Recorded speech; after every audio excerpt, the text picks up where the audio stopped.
안녕하십니까. 정성산TV입니다. 오늘 전해드릴 소식은 서민 교수 간첩을 보좌관으로 둔 윤미향, 딸 미국 유학 충격 자금, 문재인 간첩 할보 이유 라는 소식을 전해드리겠습니다. 간첩을 보좌관으로 둔 윤미향. 나라 안보가 거의 무너질 뻔한 아찔한 순간이다. 국민의힘 정진석 위원장의 말이다. 자주통일민 중전위가 북한 지령을 받고 국내 동향을 탐지한 뒤 북한의 정보를 제공했다는 사실이 드러났기 때문이다. 1월 9일 보도를 보자 국내 진보정당 간부 A씨 등이 2017년 캄보디아에서 북한 대남 공작원을 만나 제주도에서 히읗기어키읒이라는 지하조직을 설립하라는 지령을 받은 뒤 반정부, 이적 활동을 해온 혐의로 수사를 받고 있다. 이 조직이 활동한 곳은 제주, 진주, 창원, 청주 등등. 그들은 왜 인구가 많지 않은 중소도시들만 공략했을까? 간첩에 관한 한 국내 최고의 전문가인 민경호 대한연대 대표는 이렇게 말한다. 대도시에는 이미 기존 조직이 열심히 활동하고 있는데 뭐하러 들어가냐. 며칠 뒤에는 더 충격적인 보도가 이어졌다. 국정원은 정치권 인사 A씨가 2016년경 베트남에서 북한 인사를 접촉하고 2~3년 전 서울 시내에서 인터넷을 사용해 북한에 난수표 보고를 한 사실을 파악했다. 국정원은 A씨가 2016년 북한 인사와 접촉한 만큼 북한의 지령을 받고 그 뒤에 각종 정보를 북측에 제공했을 것으로 의심하고 있다. 정치인의 보좌관을 지내던 A씨는 지금은 보좌관직을 더 이상 맡고 있지 않다. 다만 국정원은 A씨가 대북 보고를 보낸 시점에는 정치인의 보좌관을 지낸 것으로 보고 있다. 국회의원 보좌관이라면 일반인이 빼내기 어려운 정보도 북에 전달됐을 가능성이 있다. 사정이 이러니 나라 안보가 무너질 뻔했다는 정진석의 말이 과장으로 들리지 않는다. 그 의원은 어떻게 간첩을 보좌관으로 들인 걸까? 설마 간첩이란 걸 모른 채 뽑은 거겠지. 하지만 몇몇 언론에 보도된 그 의원의 이름을 본 뒤 이런 기대는 무너졌다. 해당 의원이 바로 윤미향이었으니까. 위안부 할머니를 이용해 사적 이익을 취한 혐의로 5년형이 구형된 상태지만 더 심각한 건 그녀 주변 사람들의 과거 경력이었다. 윤미향의 남편 김삼석과 여동생 김은주 남매는 1992년 1월 일본에서 한통령과 접촉해 국내 반핵통일운동을 주도하라는 지령을 받는다. 실제로 김삼석은 정보를 전달하고 50만 엔을 받았을 뿐 아니라 삐라 유포, 불법 영화 상영, 서적 배포 등 주체 사상을 전파하는 활동을 열심히 한다. 결국 남매는 입건돼 재판을 받는 신세가 됐고 김삼석 징역 4년, 김은주 징역 2년에 집행유예 3년의 실형이 확정된다. 과거 공안 사건에 대한 재심이 유행했을 때 이들도 재심을 청구해 형량이 일부 깎인 것은 맞지만 대법원은 이들 남매가 한통련이라는 반국가 단체와 접촉하고 자금을 받은 사실이 현재의 기준에서도 명백한 공안 범죄임을 재확인해줬다. 그러니 이들이 간첩 조작 사건으로 억울하게 형을 살았다는 좌파 언론의 주장은 전혀 사실이 아니다. 추후 김은주의 남편도 노무현 정권 시절 국가보안법 위반으로 징역형을 선고받는데 이렇게 한 가족 전체가 간첩질을 하는 사례가 또 있는지 궁금하다. 실형까지 받은 적은 없을지언정 윤미향의 행보도 만만치 않았다. 김정일이 사망했을 때 큰 비탄에 빠져있을 북녘 동포들을 생각하니 애도의 마음을 금할 수 없다며 정의원 이름으로 조전을 보냈고 사드 설치와 한미연합훈련을 반대했다. 황당한 일은 위안부 할머니 김복동이 돌아가셨을 때 개인 계좌로 조의금을 받은 것. 그녀는 이때 남긴 돈으로 김복동의 희망이란 시민단체를 만들어 사드 반대 대책위원회, 탈북종업원 북송 추진 단체, 종북 활동을 하는 한국대학생진 보연합 등에 나누어졌다. 위에서 언급한 간첩 혐의가 적발된 보좌관을 만난 곳도 김복동의 희망이었으니 돌아가신 김복동 할머니를 지켜드리지 못해 죄송할 따름이다. 북한도 윤미향의 능력을 높이 샀는지 윤미향을 비판하는 이가 토착애구라며 감싼 바 있다. 더불어민주당은 이런 작자에게 비례대표 7번을 줘서 국회의원을 만들어줬다. 이쯤 되면 깊이 반성하고 사죄하는 게 맞지만 윤건영은 이번 간첩사건 발표에 대해 간첩 수사를 요란하게 한다며 국정원을 비판하고 있으니 기가 막힌다. 더 심각한 일은 내년부터 대공수사권이 국정원에서 경찰로 이관된다는 것. 이 질문을 할 수밖에 없다. 대한민국은 지금 어디로 가고 있습니까? 지금 한 커뮤니티에서는 난리가 났습니다. 자식 유학비를 대한민국 세금으로 댄 부부라는 제목으로 이런 내용이 게시되었습니다. 다들 윤미향 알지? 정의기억연대 이사장을 역임하면서 할머니들에게 가야 할 돈 꼽을 치고 때만 되면 반일선동을 이끌어냈던 쓰레기 민주당의 비례대표로 입성했다가 성난 민심에 제명됐고 관련 재판이 최종 선고가 안 된 탓에 아직까지도 무려 무소속 의원으로 활동 중임. 사진의 인물이 윤미향의 남편 김삼석이다.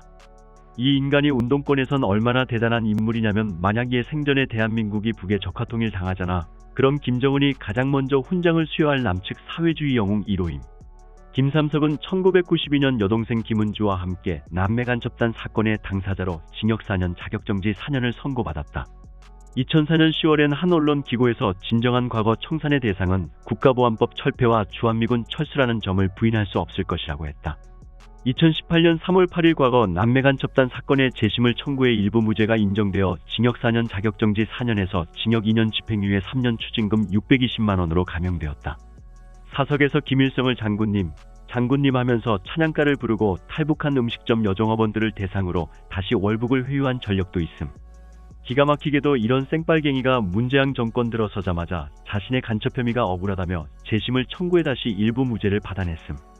재심 사건에서 2017년 5월 일부 무죄가 인정되어 징역 2년 집행유예 3년 판결받아 형사보상과 국가 상대로 손해배상 청구 소송을 진행하여 남편 1억 9천만 원, 윤미향과 딸이 8,900만 원으로 총 2억 7,900만 원을 딸의 유학비에 사용했으며 총 유학비용은 8만 5천 달러 가량이라 하면서 전액 장학금은 시카고 음악대학원이라고 소명했다.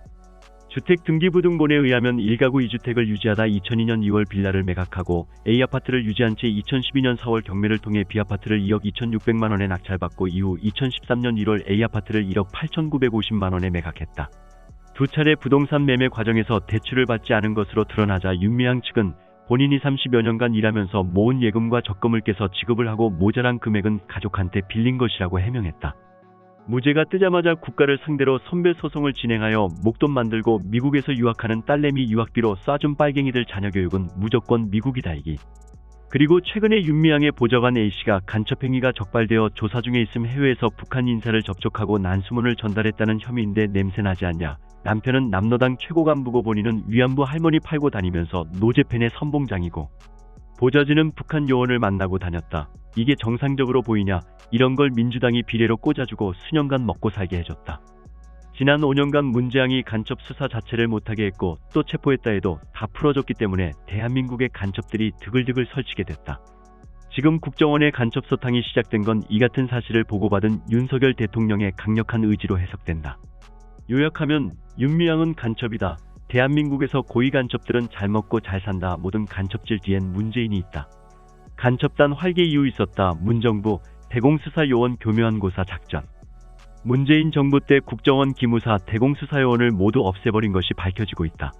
문재인 정부는 2018년 1월 국가정보원 대공수사요원이 경찰에서 일하도록 하겠다고 약속했지만 실제로는 단 한 명의 국정원 대공수사요원도 경찰로 가지 않았다. 기무사도 마찬가지였다. 경찰은 결국 대공수사요원을 신규 채용했지만 정훈장교 출신 등 대공수사 경험이 없는 사람들을 채용했다. 문재인 정부는 2018년 1월 국정원 대공수사권을 경찰로 이관한다면서 기존의 대공수사요원들이 경찰 안보수사처에서 일할 수 있게 하겠다고 밝혔다. 그러나 같은 해 10월 경찰이 국정원 대공수사요원에게 제시한 조건은 연봉 1억 원, 현재 경찰 수준의 수사비 지급이었다. 전 현직 국정원 관계자들은 경찰이 제시한 조건을 듣더니 대공수사를 하지도 말고 경찰에도 오지 말라는 것이라고 평가했다. 대공수사에 드는 비용은 월 수천만 원 이상 나는 게 이들의 설명이었다. 또한 요원들이 적대 세력에 매수되는 것을 막고 보안 유지를 위해 급여도 경찰이나 군보다 훨씬 높다는 것이 이들의 지적이었다. 익명을 요구한 전직 기무사 요원도 경찰에 제한을 두고 문재인 정부가 그런 식으로 대공수사 역량을 죽였다고 평가했다. 그는 어떤 조직을 죽일 때는 사람을 줄이거나 예산을 줄이거나 규정을 바꿔 제대로 일을 못하게 하는 방법이 있다면서 문재인 정부가 국정원과 기무사 대공수사 조직에게 했던 건 이 모든 게 적용된다고 지적했다. 이 전직 요원은 DJ와 노무현 때 기무사 대공수사요원을 30% 넘게 내보낼 때 저런 방식을 사용했다면서 문재인 정부는 기무사 이름까지 안보지원사로 바꿔서 일을 못하게 했다. 기무사 때 대공수사 역량을 100으로 본다면 안보지원사는 20에서 30 정도였다고 본다고 설명했다. 대공수사는 일반적인 범죄 수사와 달리 증거가 없는 상황에서 내사부터 한다는 게 전직 국정원 대공수사요원들의 설명이다. 간첩 용의자들에 대한 내사할 때 보통 3명 이상이 추적 감시를 한다. 이들이 국정원 요원일 때도 있지만 국정원이 고용한 민간인 에이전트인 경우도 있다. 이들에게도 적자는 인건비가 들어간다. 협조자도 대가를 받는 경우가 대부분이다. 이런 내사를 평균 5년 이상 해야 간첩이라는 증거를 확보한다. 군 관련 간첩을 잡는 기무사령부, 구안보지원사령부, 현 방첩사령부도 마찬가지다. 군 소식통에 따르면 문재인 정부는 당시 기무사에도 같은 제안을 했다. 기무사 대공수사요원 또한 단 한 명도 경찰에 가지 않았다고 소식통은 전했다. 결국 경찰은 독자적으로 대공수사요원을 신규 채용했다는 게 경찰 소식통의 이야기다. 그러나 대공수사 경험자는 단 한 명도 지원하지 않았다고 한다. 결국 경찰이 채용한 대공수사요원은 예비역 장교 출신들이었다. 현재 대공수사를 맡고 있는 한 예비역 장교는 경찰도 과거 간첩을 많이 잡았다. 쌓인 노하우가 있기 때문에 국정원 출신이 아니어도 대공수사에는 지장이 없다고 주장했다. 그러나 정보업계의 평가는 다르다. 경찰이 채용한 대공수사요원 대부분이 정훈장교나 보급장교 출신들로 20년 이상 경험이 없으면 제 역할을 못한다는 대공수사를 할 수 있을지 의문이라는 지적이 많다. 대공수사 전문가들은 경찰의 대공수사 역량에 의문을 가지고 있다. 전 국정원 관계자는 통상 대공수사는 경찰과 군, 방첩 사령부 공조로 이루어진다면서 우리 경찰이 미국 연방수사국 수준도 아니다. 마약 수사를 할 때도 인터폴을 통한 제한적인 방법을 쓴다. 경찰이 대공수사를 맡는 건 북한 입장에서나 좋을 일이라고 평가했다.